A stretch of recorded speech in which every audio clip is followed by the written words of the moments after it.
Hello, everybody. Welcome to November's SASA book club discussion. Today we are joined by author Donovan Cook to discuss his brand new novel, Valhalla's Fury. Welcome, Donovan. Thank you for joining us. Thank you for having me. Pleasure to be here. Awesome. And then before we get started, I'm just going to briefly introduce and talk about what SASA is and why we're here. And then we're going to jump straight into the discussion.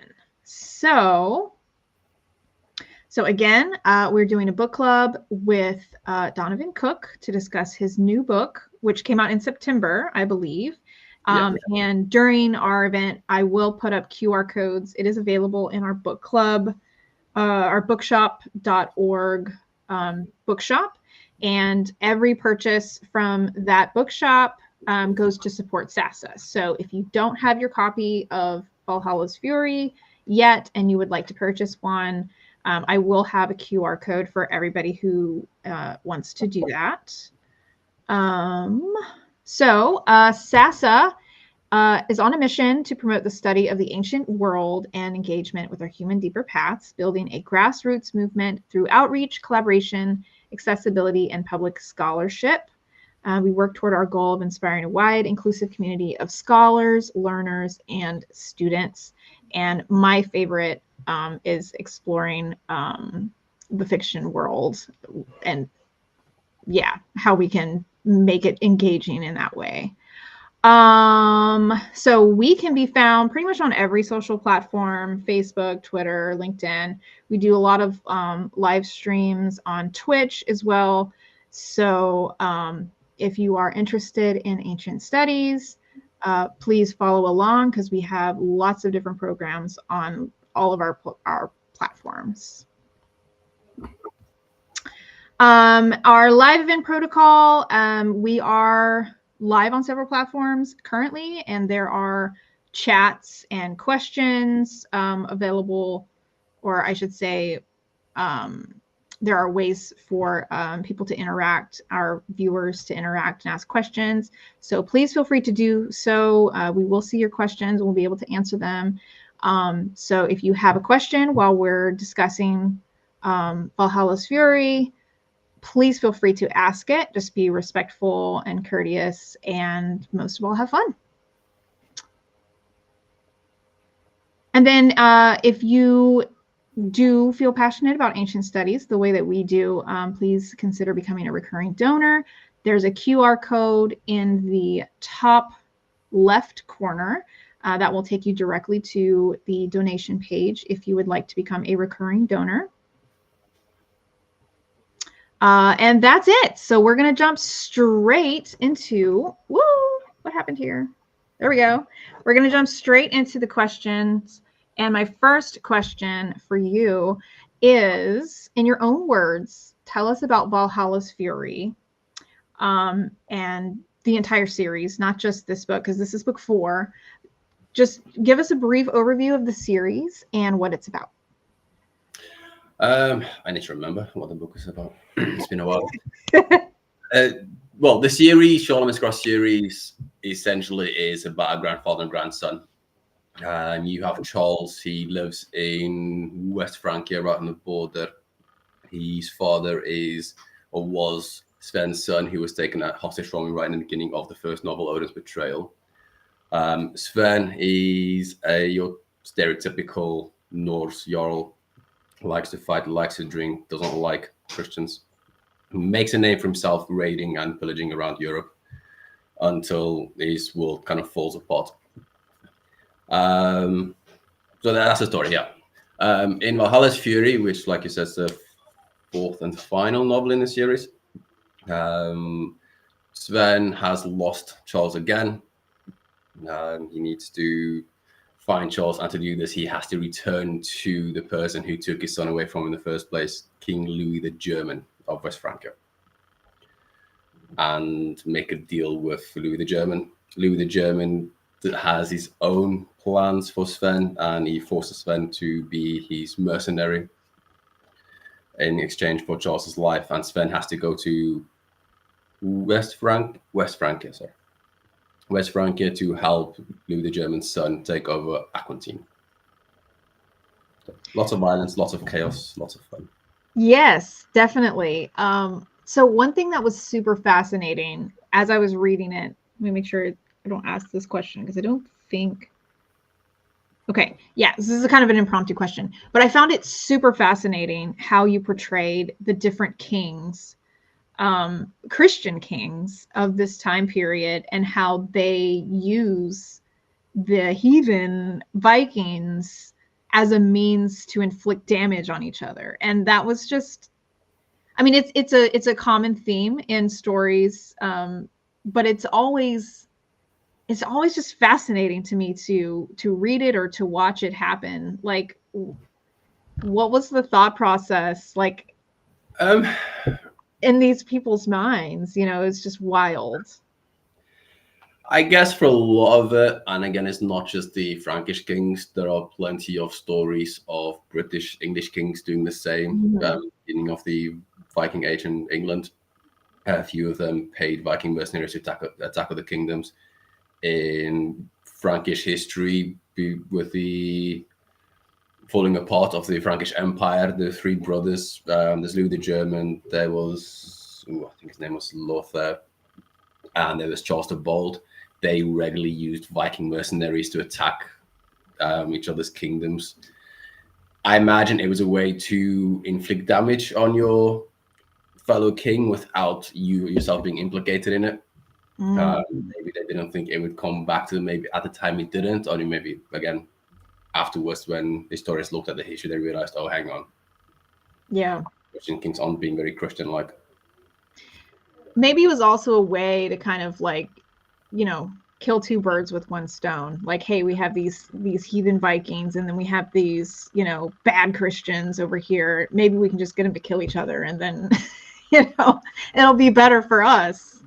It's a possibility. I think that you need to then look at the interpretation of what's a bad Christian. I'm sure Louis the German would have thought Charles the Bold was a bad Christian. Charles the Bold might have considered Louis the German a bad Christian. It could also just be as simply as at the time your Viking warrior was almost a professional warrior, whereas in Europe didn't really have a professional military yet. A lot of your fighters were farmers, basically, who were called up for service, and then when the battle's done, they'd go back to the farms. Whereas the Vikings at the time, they were basically professional fighters.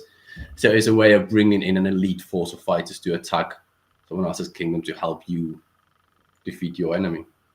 That's a really interesting point too. And I don't know if many stories that I've read of this time period really focus on that, because so I'm reading a series right now by MJ Porter. It's the Eagle Chronicles of Mercia series, and I'm not sure that it focuses so much on, like, you know, that these were like farmers.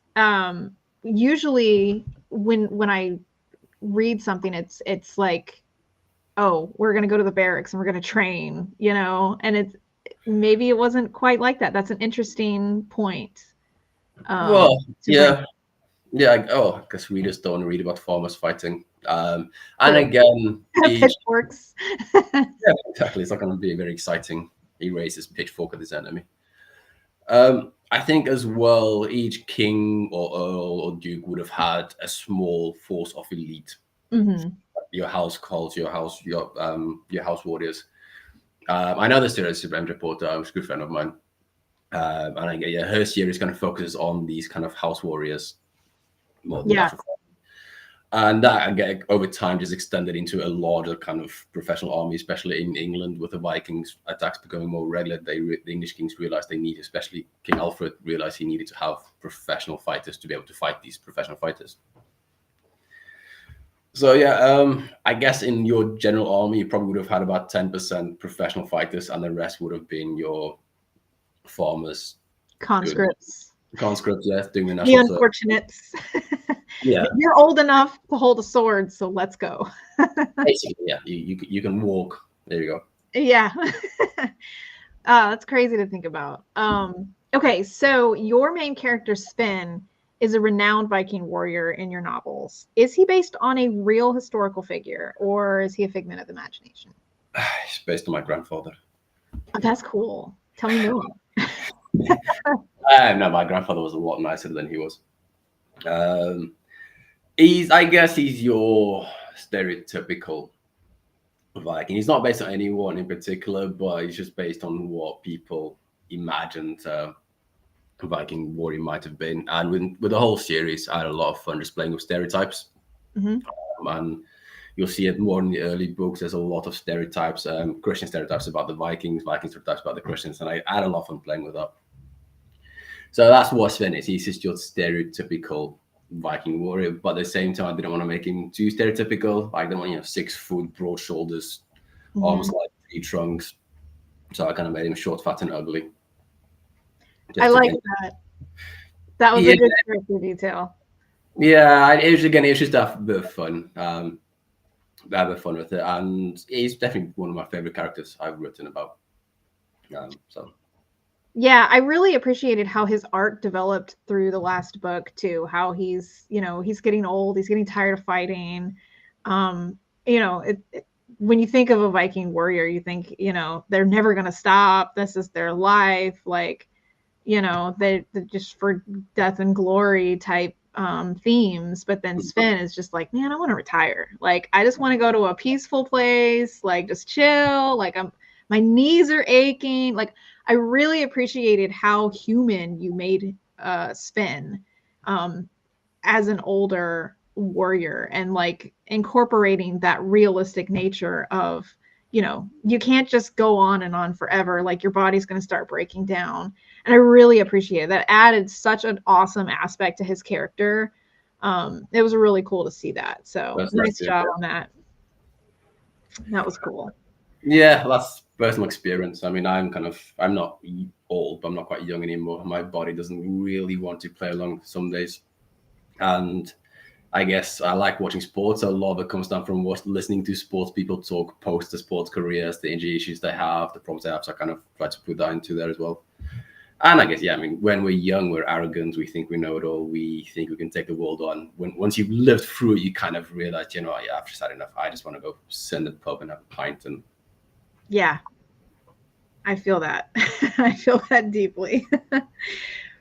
Okay, so in Valhalla's Fury, and I suspect the earlier novels, there's an ancient relic called Charlemagne's Cross that the kings of Francia believe the ownership of is some symbolic of their right to be the ruler, the king.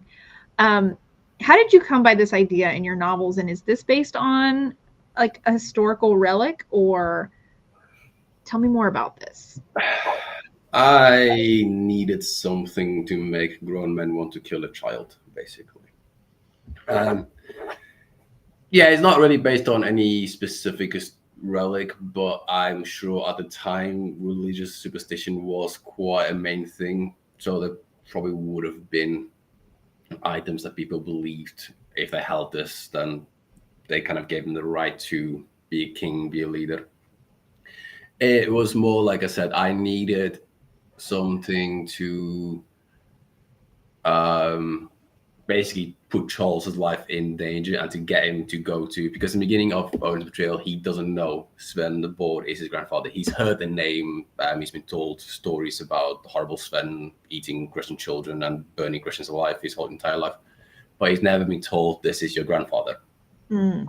So I needed something to kind of make him want to go to this person he's been raised to fear his entire life. And the cross was just a nice kind of thing I felt to add to the story, kind of added the extra element to the story, kind of allowed me to play a bit more with the mythology of Christianity and Norse mythology.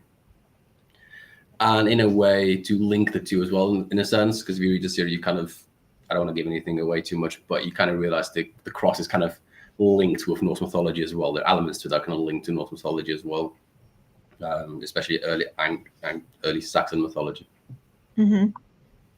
Yeah, I thought it worked. Thank you.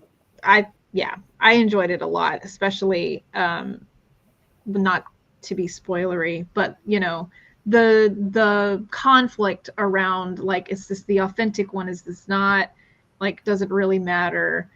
I thought it was well done and aligned with what I picture some of the early Christian mythology and stuff surrounding relics and symbolism and stuff like that to be. Yeah, exactly. Yeah, Yeah. I mean, like, relics are very, even in the modern Christianity, relics are still very important, I'm sure. In those days, if they believed they had the toe bone of some saint, it gave them the divine right or the blessing from the saint. Or so again, it was playing on that kind of stereotypes at the time, and the thing with the relics. And actually, well, to be honest, actually, when I got to book 2, I considered getting rid of the cross, because I went through a patch where I struggled to make it work, and I didn't feel like it really was working, and I kept forgetting about it. I'd write the half of the book and be like, I've not mentioned this cross for like half a book. I need to go back and work this cross. I keep forgetting it exists. But I'm glad the way it turned out, and I'm glad the way it did kind of work in the story, and helped tie the story up nicely and bring closure. Yeah, for sure. Okay, so this period is known as the Dark Ages because of the belief that there was little advancement in terms of ideas and literacy, even that there's a suppression of ideas and restriction on people learning to read. Did you write this series hoping to challenge these assumptions or lean into them more? Oof. Good question. I don't know. I didn't really think about it, to be honest, but I guess more lean into it. Because, I mean, Charles, for example, he's 10 years old and he's learning to read, but only because he wants to be a priest. A lot of characters around him can't read. I'm sure even with your Viking warriors, many of them couldn't read their own language. So I guess I leaned into it, but more playing on the ignorance of people, of the characters, of the people at the time. Like I said, the thing with the real cross, is a real cross, is a fake cross. I mean, in those days, if you decide to make a replica of something, who's really going to know about it? You can't Google, is this the real thing? So you kind of have to take a person's word for it. Yeah, so probably definitely more leaned into it then. Yeah. I liked that Charles was learning to read. It was interesting that, Thora was kind of, obviously Thora was a Viking, but it was interesting to see like her struggles with like the language and the reading and stuff, in contrast to Charles learning to read the Bible and like how that was worked in. I really liked seeing that development. It added a lot of richness to the story, I think, in the setting for sure. Let's see. Next question is, okay, how did you approach researching this time period? The Dark Ages have very sparse and unreliable records. What was your main source of knowledge to pull from for this series? A lot of deep dives on the internet. Hours and hours of reading different websites and then trying to find the same information somewhere else. Like I said, you don't always know what is reliable and what's not. There's not a lot of information there.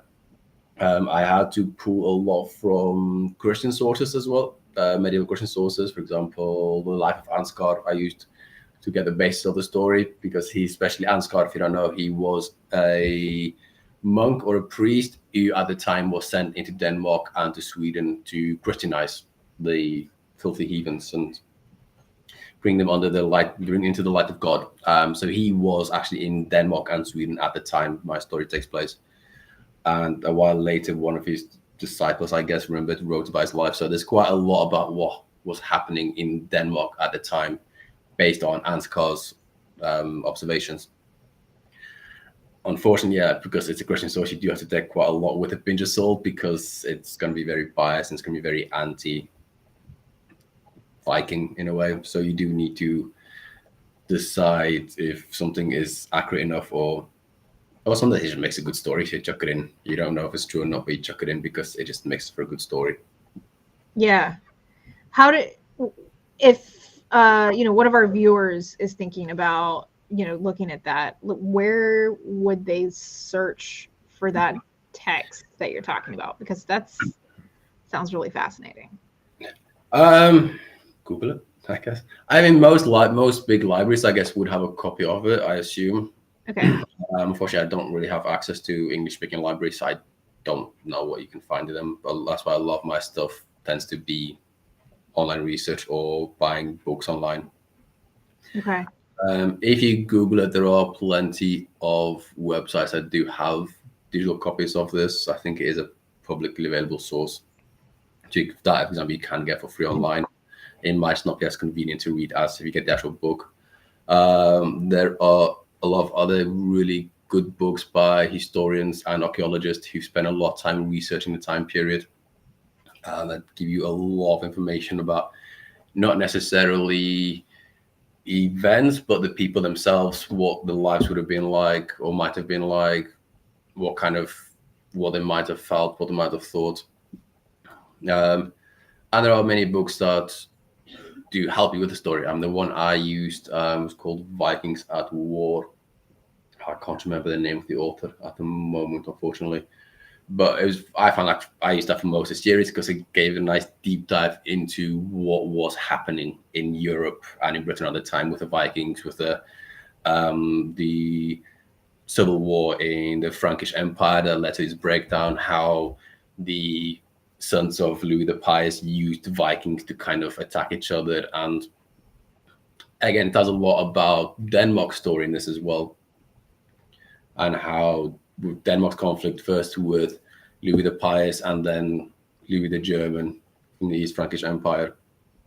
So it's probably not as sparsely recorded as people might believe. I think in the last decade or so, there's been a lot of effort being put into trying to make sense of these events and the people and just try to get better understanding. Because I mean, they had a huge impact on Europe, and not just the history, but even today, they had a massive impact on how we live our lives today and even our language. There are plenty of words in the English language that we got from the Vikings.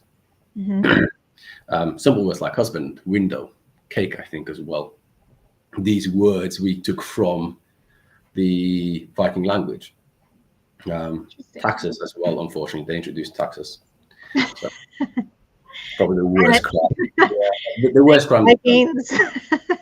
Yeah. So a lot more effort has been put into trying to really get a sense of who they were, because for many years what we knew was based on texts written by religious figures who were victims of these attacks. So again, obviously they didn't paint them out to be very nice, didn't make them seem like very nice people, but they're a very complex society, very interesting where they lived. The laws were very fascinating. And yeah, I tried to show as much as I could in the series and in other books as well, trying to get a sense of the people and not just the battles. Mm-hmm. Yeah. What was it like reading one of these ancient texts? Because like the language itself has evolved so much. Like, how was that process? Like trying to translate the translation? I probably cheat a bit and I get modern translations of them. Okay. Which makes life a lot easier. But even so, I mean, it can be a pain. Excuse me. It can be a painful experience. Because there is a lot in there. When I first wrote my first trilogy, I decided to read through all the Icelandic sagas to try and get a sense of the people, what they kind of would have done on a day-to-day basis. And it was like self-inflicted torture. It was insanely hard at times because you're basically reading stories of Olaf goes to the market to buy a cow. Olaf goes home with cow. And that's it. And you're kind of like, oh. But it does give you good insight into who these people were, what their lives were really like. I mean, I think with your Scandinavians, warfare was only a small part of their daily lives. There was a lot more that I mentioned before about farmers. Most of them were farmers who had to become warriors to survive because they couldn't farm, especially Norway. There's not a lot of farming land there, so they had to transition from farmer to warrior to be able to survive. And there's a lot of research done into this now that kind of gives you a clearer picture of who they were before the warriors. Kind of. That's fascinating. And yeah, I can't. Yeah, that self-inflicted torture sounds just like I was trying to read one of Shakespeare's plays in like the original language, and I was just like, I really don't know what I'm reading right now. I don't know if I can continue this. Let me just go find a modern retelling. I never understand when people tell me they want to read Shakespeare in the original language, because I'm like, why do that yourself? Just I mean, late into modern English, just make your life easy. I guess it really depends on the experience that you want or what you want out of it, because it's fascinating to see like how different the language is, even though it's still, you know, English or whatever, but it's wild to see how the language has evolved. But yeah, it is challenging to read the original sources for sure. Yeah, I don't know if I had to do that for school or not. I did briefly attempt, and I didn't last long. I was just like, it's just no. Okay, so what assumptions did you have going into these into this series that was challenged by anything you found in the research? I wouldn't say assumptions, more naivety in a way. There was a lot about European history that I didn't know going to the series. Again, we talked about before we went online, talk about, you know, I believe in St. Francia and people doing like, I didn't really know what was happening in Francia at the time.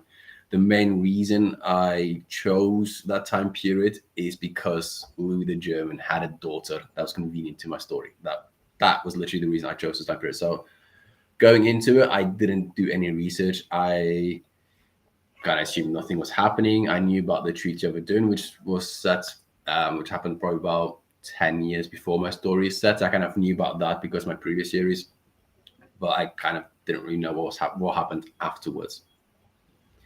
So it was interesting to learn that even though they had this peace treaty, there was still a lot of fighting between the sons of Louis the Pious. There was a lot of trying to get control of each other's kingdoms and trying to take land from each other, and even problems within the kingdom. I mean, Charles the Bold, if anyone has watched the Viking TV series, might be aware of Charles the Bold. He's the king of Paris when Ragnar attacks. I don't really make him out to be a very nice person, but if you really look at his history, at what he kind of had to go through, he had an horrendous time as a king because he was basically being attacked from all sides. He had problems within his own kingdom. He had Vikings raiding his coastline. He had Vikings setting up camp in the middle of his kingdom. And then he had his brother trying to take his kingdom from him as well. And he was only, I think, in his 20s at this point as well. So still a very kind of young, inexperienced king having to deal with all of these things. So I didn't know a lot about what was happening. So it was very interesting for me to learn about the history at the time, about what was going on, how, and I guess, yeah, I mean, the one thing probably is how they used the Vikings against each other. There was one Viking in particular, Harold Clark, who Louis the German, I think, or Louis the Pious, I can't remember exactly, actually used to try and dethrone the current king of Denmark at the time, so they can try and get control of Denmark and turn Denmark into a Christian kingdom. And that, unfortunately, I guess, backfired on them. And that sparked a massive battle where tiny Denmark actually managed to beat back the Frankish Empire briefly.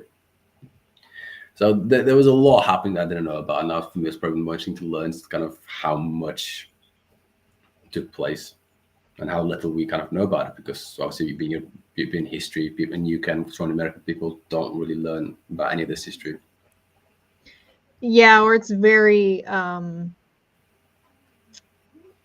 guess, summarized and kind of, I don't know, stereotyped. It's like the Viking Age, and then it just encompasses sort of everything. Yeah. And, you know, like we were talking before we went live, most images that come to mind are, you know, the Viking Age in Britain. Yeah. We don't really think about the Viking Age happening in Germany or France or, you know, anything going on there. One of my I'm reading a book now. It's called Forgotten Vikings. And there's a mention in there that the Vikings sacked Athens, Greece at one point. And I'm like, what? Like, that's wild to me. Like, it's yeah, so it's definitely, there's a lot to learn that I think it's just going to be impossible to learn everything, unfortunately. Yeah. But go ahead. Like you said, I mean, we kind of only ever learn about Vikings in England, and I blame Bernard Cornwell for this, because kind of focuses on that kind of thing. And even if you do hear about Vikings in France or Germany, it's usually a little footnote. This Viking came to England. He briefly spent time in France, and that was it. Kind of, that's all you know about it. But there's probably as much happening in France and in Germany as there was in UK at the time. And yeah, Vikings made it all the way into the Mediterranean. Bjorn Ironside, he raided the Mediterranean. I think he had the ultimate goal of attacking Rome. He didn't do it, if I can remember correctly. I think he mistook another city for Rome and attacked that, believing it was Rome, and then went home. Became very, very rich and lived happily ever after, as much as Vikings get to do. So yeah, they made it into Mediterranean. They made it to Constantinople. Anyone, I'm sure most people are aware of what they call it, the vanguard, the Viking warriors that protected the Emperor of Constantinople. I can't think of the name right now for some reason. So that's kind of quite well known for anyone who enjoys Viking history. They were everywhere. I mean, they traded with the Middle East. They went into Eastern Europe. They set up the Kievan Rus Empire was kind of built by Vikings. They built cities around the world. Dublin, I think, started as a Viking town. So they had this massive impact. And yeah, all we ever learn about is England. All we read about is England. And so it was nice to expand, and it was nice to go somewhere else and look at what impact they had in other areas and what effect they had in other areas. I mean, Normandy, for example, is Viking land. Again, for fans of Viking TV series, it was kind of portrayed in there with Rollo. He wasn't Ragnar's brother. He came about 200 years afterwards. He was giving land in northern France by, I can't remember what king it was. It wasn't Charles the Ball. Oh, maybe it was Charles the Ball. No, it's Charles the Ball's son, I think. I love history, but I have a terrible, terrible memory, and I forget things as quickly as I learned them, unfortunately. So yeah, he was given land in north of Europe, in North France, and was told, like, take this land, become Christian, and defend us against Vikings. And that's how the Dukedom of Normandy started. And the Duke of Normandy eventually became the King of England. So in a way, the Vikings won. They defeated England, and they took England for themselves. Indirectly, but they won. That's really fascinating. That's awesome, actually. So yeah, I mean, there's so much there besides just Britain. And while I find the Britain part very fascinating, I was really, really invested in this story that you wrote because it does not take place in Britain. So that was, it was a new experience. Yes. For the Viking stuff. And I really appreciated that a lot. So happy to hear that. Yep. So that's awesome. So this series is done. Like you mentioned before, this is your last book. What do you have planned now? I'd love to say a long holiday, but finances aren't there, unfortunately. Right now, I'm working on a new series. It's a 5th century Saxon series, and it focuses on the initial Anglo-Saxon invasion of Britain. So I do go back to Britain. I'm also working on book 4 of my self-published series, Omstunga Saga. Looking at that, and that follows the story a little bit of Ragnar Lothbrok. I kind of tap a bit into that mythology there. Other than that, I mean, again, like I mentioned before, I hope to return to Trolls one day. I'd love to carry on his story. I just need to wait for the right story to come to me. I don't want to. I don't want to rush into something. I kind of feel like he deserves the story to kind of match his grandfather's story. Um, I even toyed with the idea of doing a prequel with a young Sven, maybe. Ooh. Yeah, I mean, Sven, I love writing Sven. It was a lot of fun to kind of be with. I don't know what that says about my mental state, but it was a lot of fun to spend time with. So I'd kind of love to explore his younger years, maybe it's something to kind of the rise of Sven. I don't know. I need to kind of again, I need the right story to come to me. And yeah, maybe I guess I think with this series, I love that series. I have so many possibilities with that can kind of branch out. I'd love to do something with Thoreth. She was an amazing character. About Rollo. I wanted to do him being Rollo that becomes Duke of Normandy, but I'm about 100 years too soon, unfortunately. So I might change history a little bit and do that anyway. I don't know. I mean, it could be a descendant, right? It could be descendant. I mean, people were named after fathers all the time. People named after grandfathers all the time. You could have a Rollo Rollerson. So I'm sure many times. Hell, even now, I guess it still happens. People name the sons after themselves. So yeah, I could have fun with that one. Yeah, so plenty of ideas, just waiting for the right story. I feel that. And that's awesome. It's cool hearing you talk about your writing process and your author process like that, because I think a lot of authors, they're just kind of scooping up tons of ideas and seeing what kind of sticks. But you're more like me. It's like, where does the inspiration hit and when is it going to hit and what? Just kind of like waiting for the right thing to really, come to you. I appreciate that a lot. Yeah, you want the right story. I mean, I'm guilty as well of just grabbing random ideas and trying to make it work. That is, I mean, again, to be honest, that's how I started the Charlemagne's Cross series. I just had this random idea. I want to do a series about an angry grandfather and a young grandchild who are from two complete different worlds, two complete different mindsets. One being extremely Christian, the other one being extremely Viking, and throw them together and see what happens. So the first story was a bit of chaos because I was just plucking ideas and trying to make this kind of work, to the point when I actually finished the story, I didn't have a clear antagonist in mind.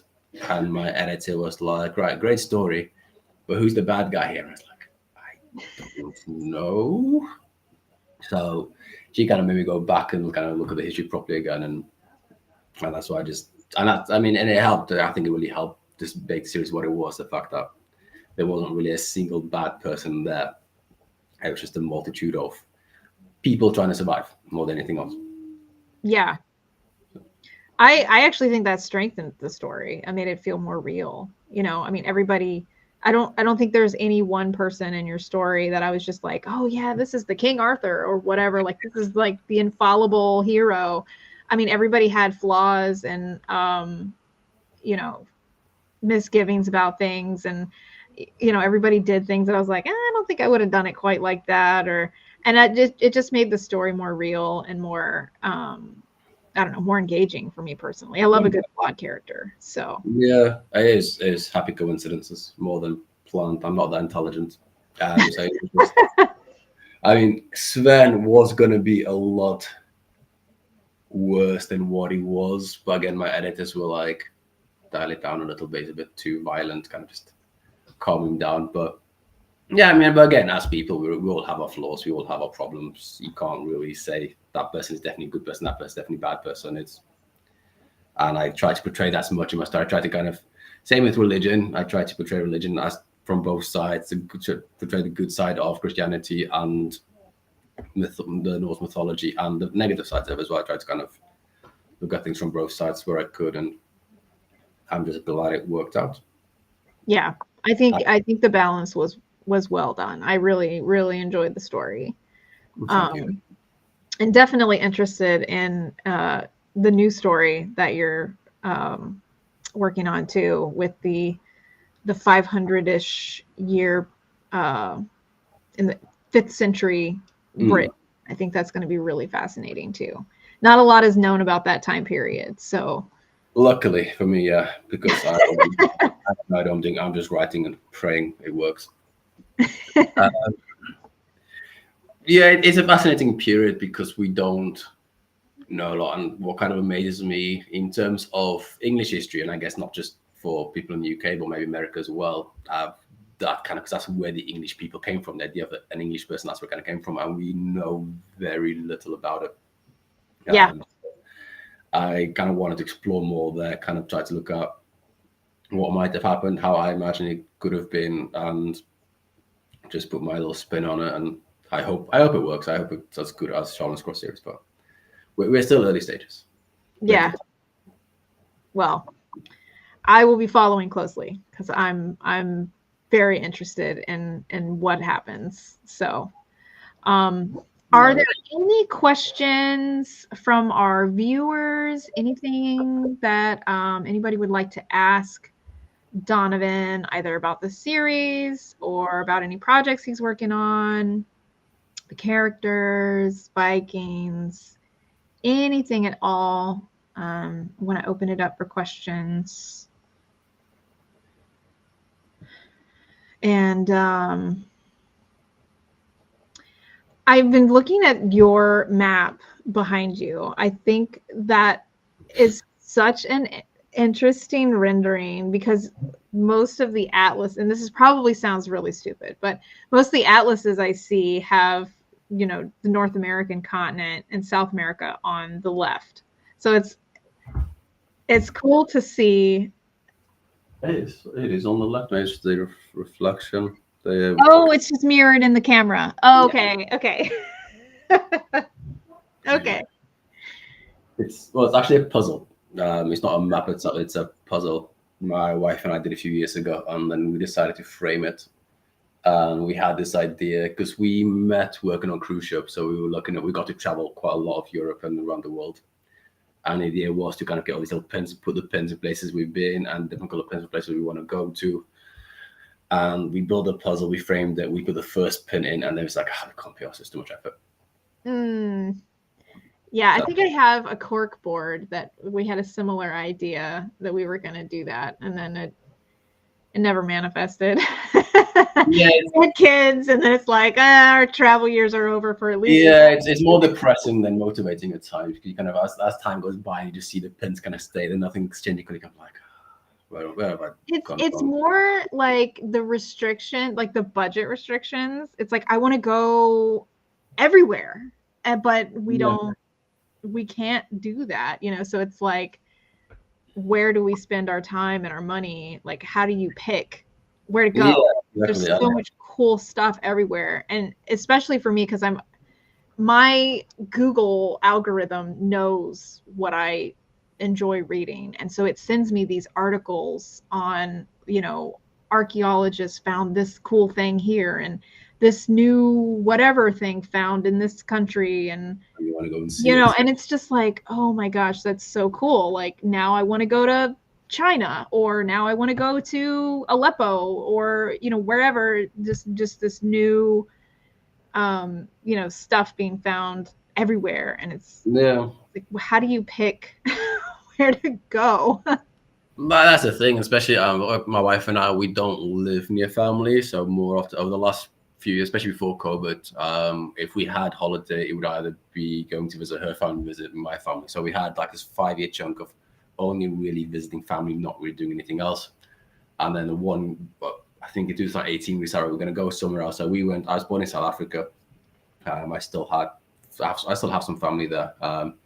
So in 2018 or so, I think we decided we're going to go to South Africa. I want to visit my grandparents before I lose them, and I want to go back to visit South Africa. So we did that. We went to Montenegro, and then we're like, all right, next year, 2020, we're going to go visit family, because we've not visited family for a few years, and then we all know what happened. So it's kind of, it's financial restrictions, it's global events, it's dogs, children, it's It's everything. Everything, yeah. I mean, I'd love to go Denmark and Norway again. I've been there for a very long time, and the last time I was there, I wasn't quite as invested in Vikings as I am now, so I didn't really explore the Viking history of it too much while I was there. And I'd love to go back and do that again, especially one of my editors for the series, he actually visited Ribe, which is it's a real town in Denmark. It still exists. It's the oldest trading town in Denmark. Oh, cool. And I'd love to visit. And the fact that my editor went there and I haven't, it's kind of shameful, really. Was your editor like snapping pictures like, wish you were here? Yeah, I bet you do. No, well, not that he showed me, but he didn't promote my book either. So I'm a bit, I'm disappointed. I kind of thought you could have at least kind of said, oh, I've been working on the author's book set here. So, yeah. But I'd love to go visit Ribe and walk around there. I'd love to just go nowhere. I want to go everywhere. Go scuba diving, have fun. But yeah. Cool. Children and dogs. Children and dogs, man. I love them, but it's at least 10 years, you know, you got to be old enough to like listen before we go anywhere cool. I want you running off in the crowd and disappearing in a foreign country. That'd be a nightmare. So yeah, my dog can't listen. He's 3 years old and he's absolute maniac. So we're never gonna go anywhere with him because he refuses to listen. He's too much of a Viking spirit in him. Let's be honest. I love that. All right. Well, cool. So that is just about our time. I do want to thank all of our viewers. Thank you, Donovan, for coming on and talking about your new book. I really enjoyed it. For all of the viewers out there, if you have not read Vikings or Valhalla's Fury yet, grab your copy. I'm going to put the QR code up here one more time. This goes to our bookshop.org page, where if you purchase the book from here, it directly supports SASA. And there are lots of other books as well in our book club that we've discussed in the past, and we're going to have a lot more upcoming. So subscribe to SASA's newsletter to get up to date on the events and everything coming up soon. So thank you, everybody. Again, thank you, Donovan, for coming on. Really enjoyed talking about your book with you. So thank you very much. You're very welcome. It was a pleasure. Had a great time. Awesome. All right. Take care.